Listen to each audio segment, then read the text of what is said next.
From Lockport Community Television, stories from around Western New York that affect your life. This is Studio One with Joanna Toriano.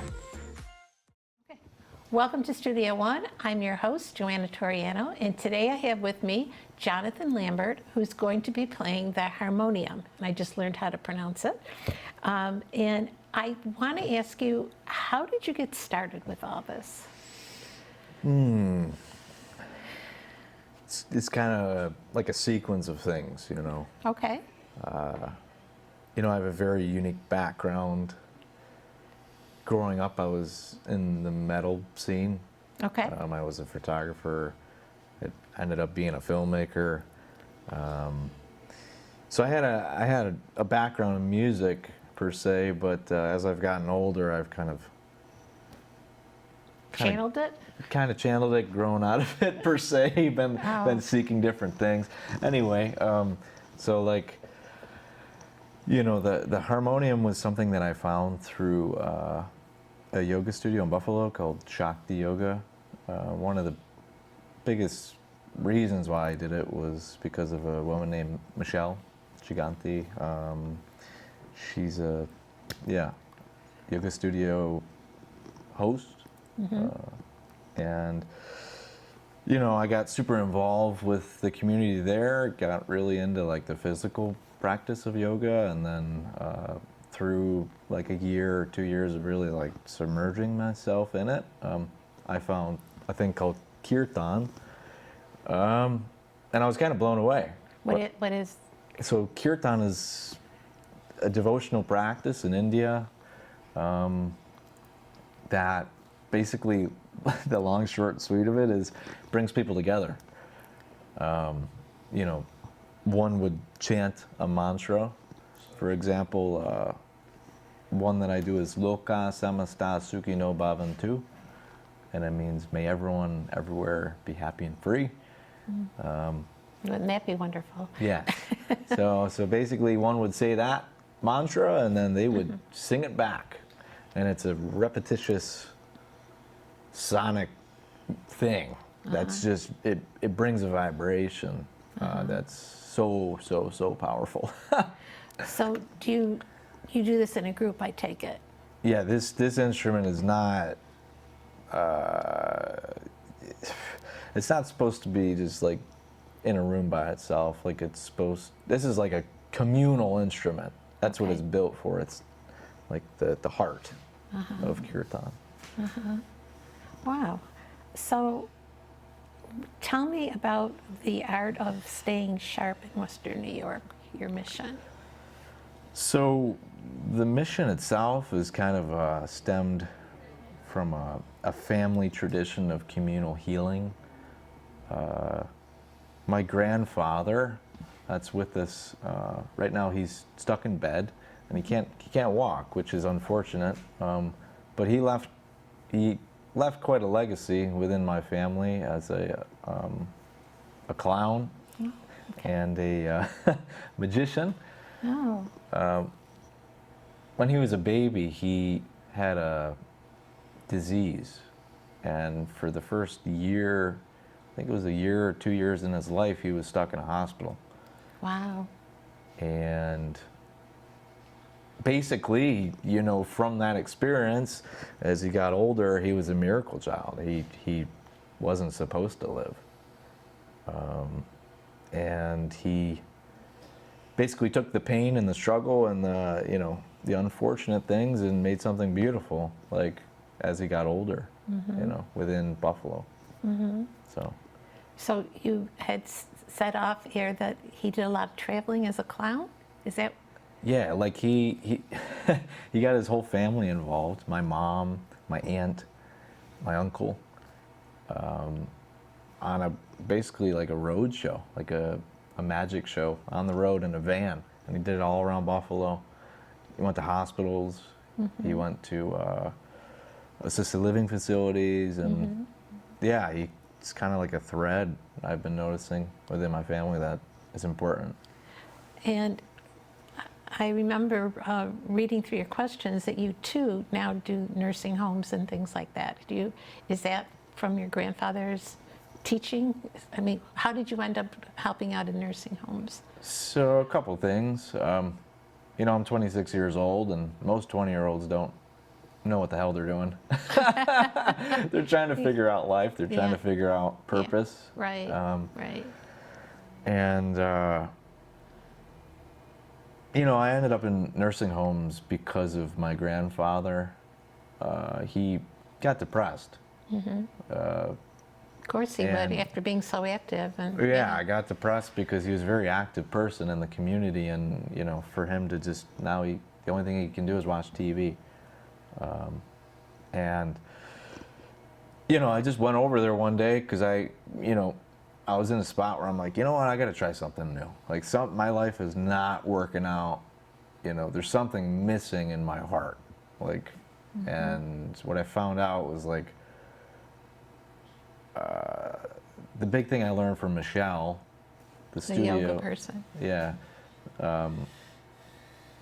She told me one of the big things that leads to a happy life is to serve people, to like lead a life of love.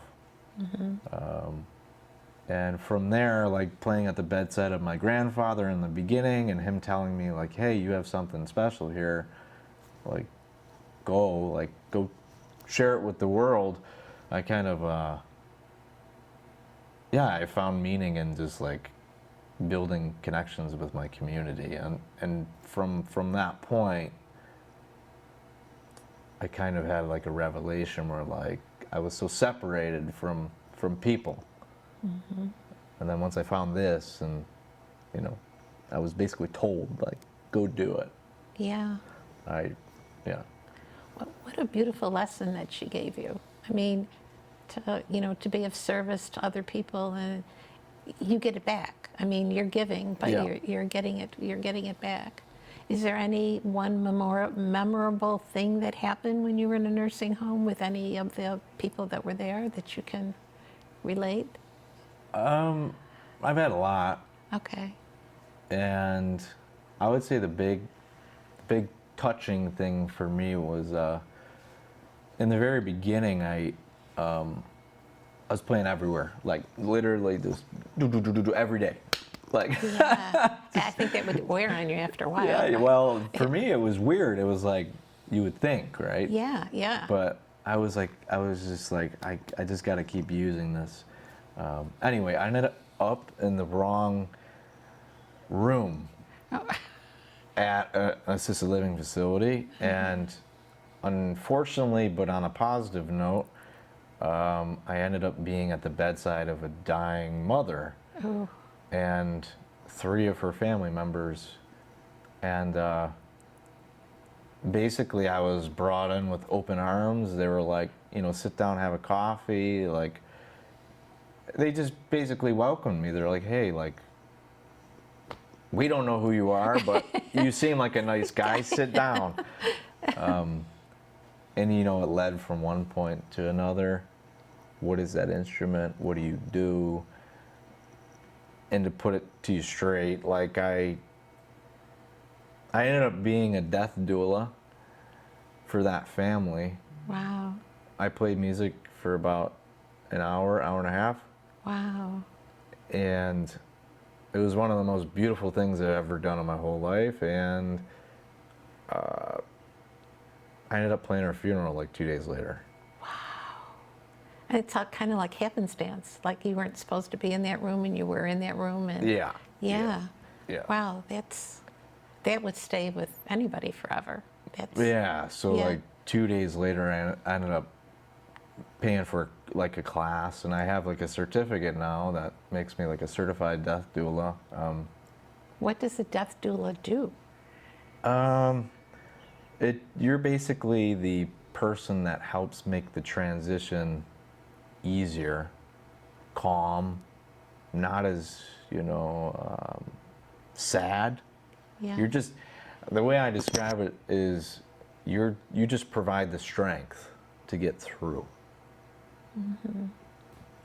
And boy, I've been at bedsides, and you definitely need strength to get through that time in your life, for sure. We're going to take a short break, and when we come back, I have some more questions for Jonathan, and then at the very end, he's going to play the harmonium. We'll be right back. You taught him how to hit a baseball, how to hit a receiver. You even taught him how to hit the open man. But how much time have you spent teaching him what not to hit? Exercise is a great way to maintain bodily health and increase your strength and energy. Walking and other small exercises are great ways to get your body moving. Your mental and emotional well-being will be greatly improved. Exercising with others is a great way to make new friends. Stay active and stay healthy.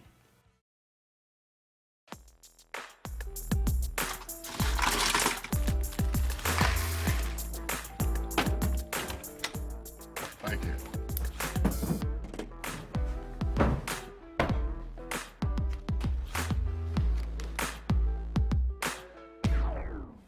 You got a king? Go fish. It only takes a moment to make a moment. Take time to be a dad today.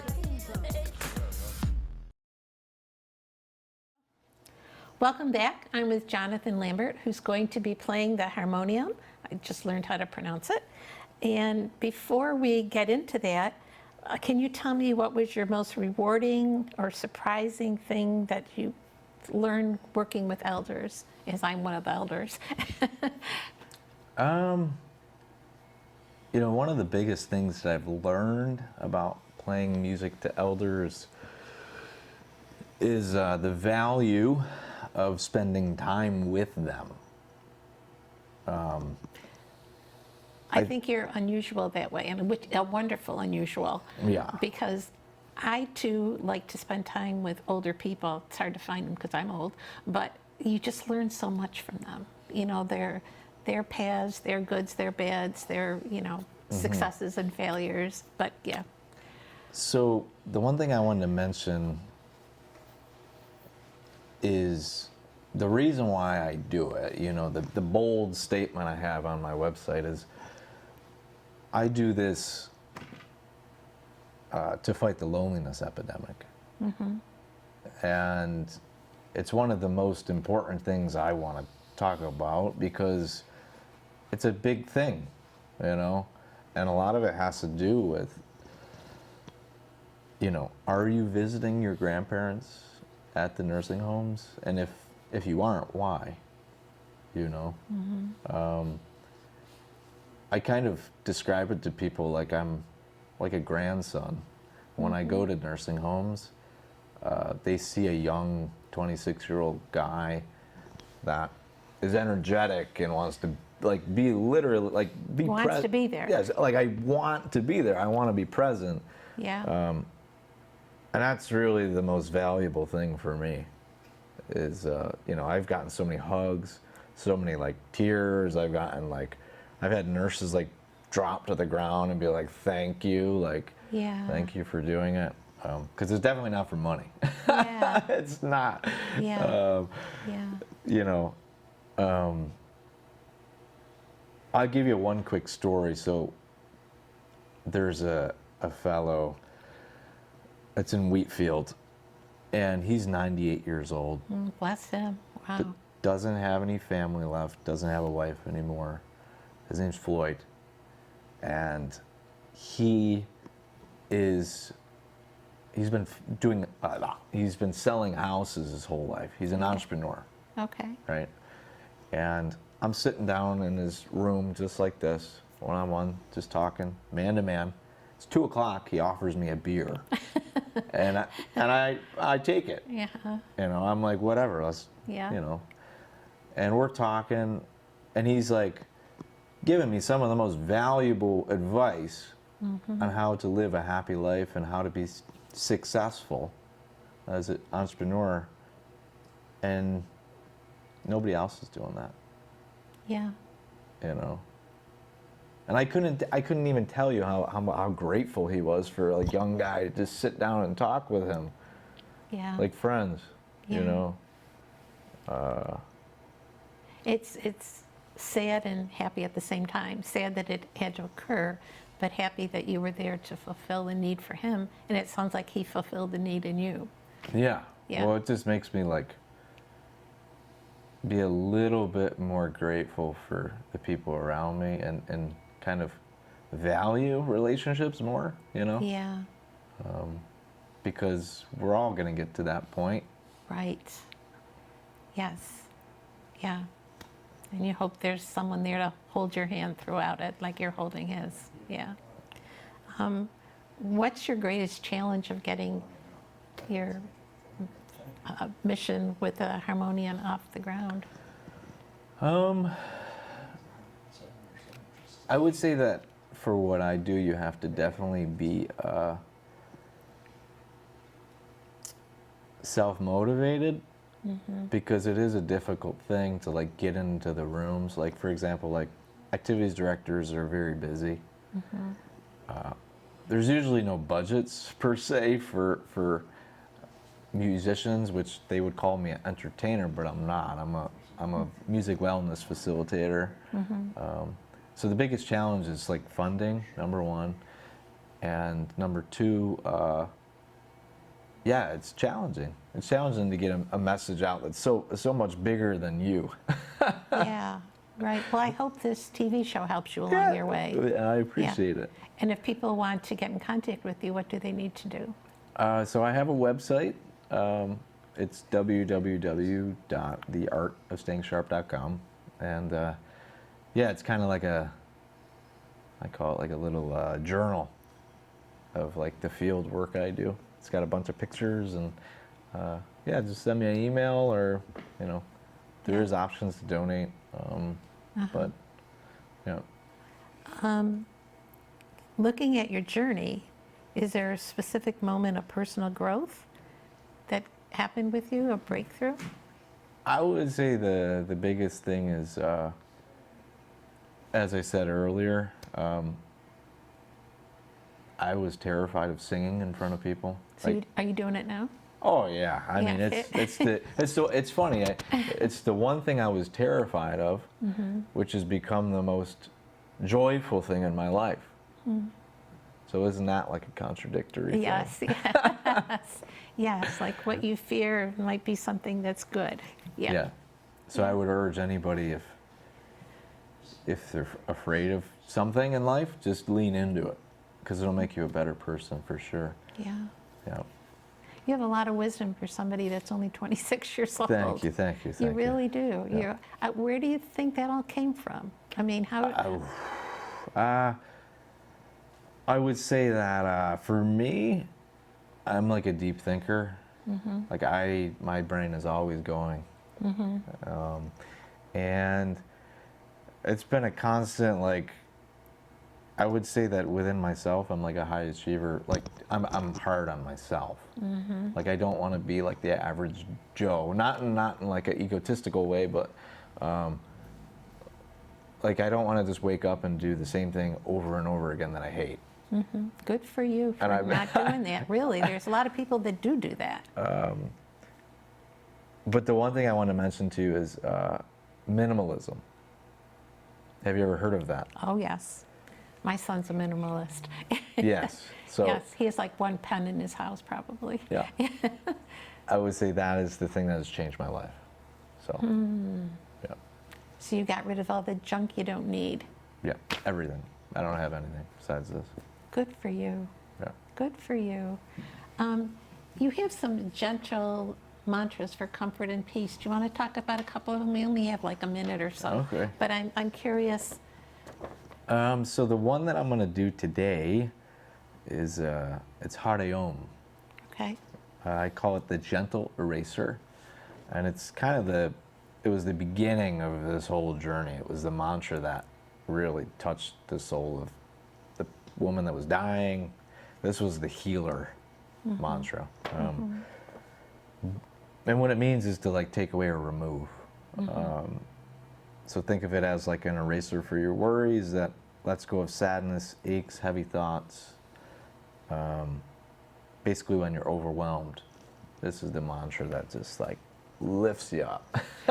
So how did you get started with all this? I mean, because this is very unusual for me. So how did you start this? The mantras, or The whole thing, you know? well, like I said, Well, especially the mantras, but go ahead, yeah. my background in like music, my background in spirituality, my background in seeking, spending time in the mountains alone, hiking, like it all led me to like that. Pigeonhole it down to this. Yeah. Wow. Wow. It's really interesting. We're going to be right back where Jonathan is going to play the harmonium. And if you want more information, you can go to his website. And do you want to say it again? Yeah, my website is www.theartofstayingsharp.com. Okay.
May everyone, everywhere,